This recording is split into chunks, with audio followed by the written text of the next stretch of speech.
अगर आपको adult videos देखने की लत लग चुकी है और अगर आप इस लत से बाहर निकलना चाहते हैं और जिंदगी में कुछ करना चाहते हैं तो मेरी बात को ध्यान से सुनिए। सबसे पहले तो अपने अकेले रहने की आदत को बदलिए, अकेले रहने से बचिए।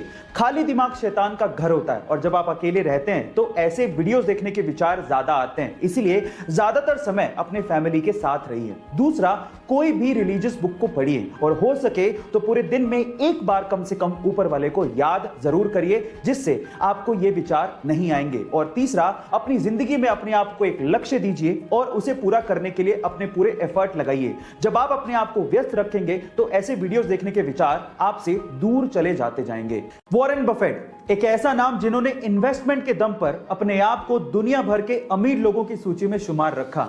आज इस वीडियो में मैं आप लोगों को वॉरेन बफेट के कुछ इन्वेस्टमेंट के सीक्रेट्स बताने वाला हूं। नंबर 1, वॉरेन बफेट कहते हैं कि इन्वेस्टमेंट का सही समय आज, अभी और इसी वक्त है, इसलिए आज से ही अपना इन्वेस्टमेंट शुरू कर दीजिए। नंबर 2, वॉरेन बफेट कहते हैं कि बेचने का सही समय कभी भी नहीं होता, इसलिए तभी बेचें जब आपको सबसे ज्यादा सख्त पैसों की जरूरत हो। एंड नंबर 3, आप वहीं पे ही इन्वेस्ट करें जहां पर आप लंबे समय तक होल्ड करके रख सकते हो, और अगर आप लंबे समय तक होल्ड करके उस चीज को नहीं रख सकते तो वहां पर अपने पैसों को 10 सेकंड के लिए भी जाया ना करें। इंग्लिश में कई चीजों के नाम इतने वियर्ड हैं कि जिसे सुनने के बाद आप अपनी हंसी रोक ही नहीं पाओगे। कैसे? एग्जाम्पल देता हूं। जैसे कि इंग्लिश में ह्यूमंस के ग्रुप यानी कि इंसानों की टोली को मोब या क्राउड कहा जाता है, वैसे ही क्या आप जानते हैं कि उल्लुओं की टोली को क्या कहा जाता है? उल्लुओं की टोली को इंग्लिश में पार्लियामेंट कहा जाता है। इसी तरह से वाइल्ड बीस्ट की टोली को कंफ्यूजन, जिराफ की टोली को टावर, राइनोस की टोली को स्टबर्ननेस और पांडास की टोली को एम्बैरेसमेंट कहा जाता है। अब इन्हें नाम क्यों दिए? कोरोना के समय में उन परिवारों को बहुत ज्यादा झेलना पड़ रहा है जिनमें कोरोना की वजह से कमाने वाले की मृत्यु हो गई है, और अगर वो कमाने वाला किसी प्राइवेट जॉब में था तो ये तो और समस्या का विषय है। इसी बीच टाटा स्टील ने अपने कर्मचारियों के लिए कुछ ऐसी घोषणा की जिससे उन्होंने सबका दिल जीत लिया। टाटा स्टील के अनुसार अगर उसके किसी भी कर्मचारी की कोरोना की वजह से मृत्यु होती है तो उसके परिवार को सर्विस की 60 साल तक पूरी की पूरी सैलरी दी जाएगी। इसके अलावा परिवार को रहने के लिए घर दिया जाएगा और मेडिकल की सुविधाएं भी दी जाएंगी, और तो और उनके बच्चों के पढ़ाई का खर्च भी कंपनी ही उठाएगी। गाइस, टाटा स्टील, हमारे यहां पर किसी का कुत्ता कहीं भी पोटी करे किसी को क्या ही फर्क पड़ता है, लेकिन इटली के नेपल शहर में इससे निपटने के लिए एक अजीब सा तरीका अपनाया गया है।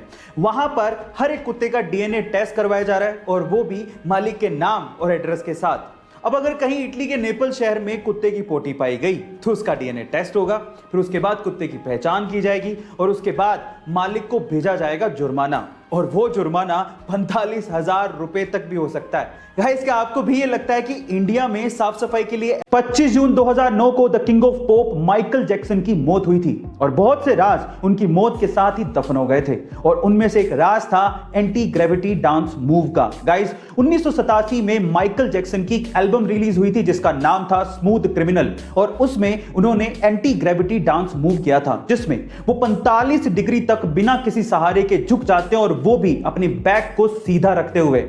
जब ये एल्बम रिलीज हुई थी तो लोगों को विश्वास ही नहीं हुआ, तो फिर एमजे ने यही डांस मूव एक लाइव शो में परफॉर्म करके दिखाया तो लोगों के होश उड़ गए। गाइस, बाद में बहुत से लोगों ने इसे एक ट्रिक कहा, लेकिन आज भी वो डांस मूव किसी के बस की बात नहीं है। एलियंस ब्रह्मांड में सच में मौजूद है। इनफैक्ट इजराइल और अमेरिका जैसे देशों को इसके बारे में सब कुछ पता है और वो एलियंस के संपर्क में भी हैं। इसके अलावा अमेरिकी पूर्व राष्ट्रपति डोनाल्ड ट्रंप को भी इसके बारे में पूरी जानकारी थी। वो दुनिया को इसके बारे में बताना भी चाहते थे, लेकिन एंड टाइम पे एलियंस ने डोनाल्ड ट्रंप को यह कहते हुए मना कर दिया कि मानव जाति इसके लिए तैयार नहीं है।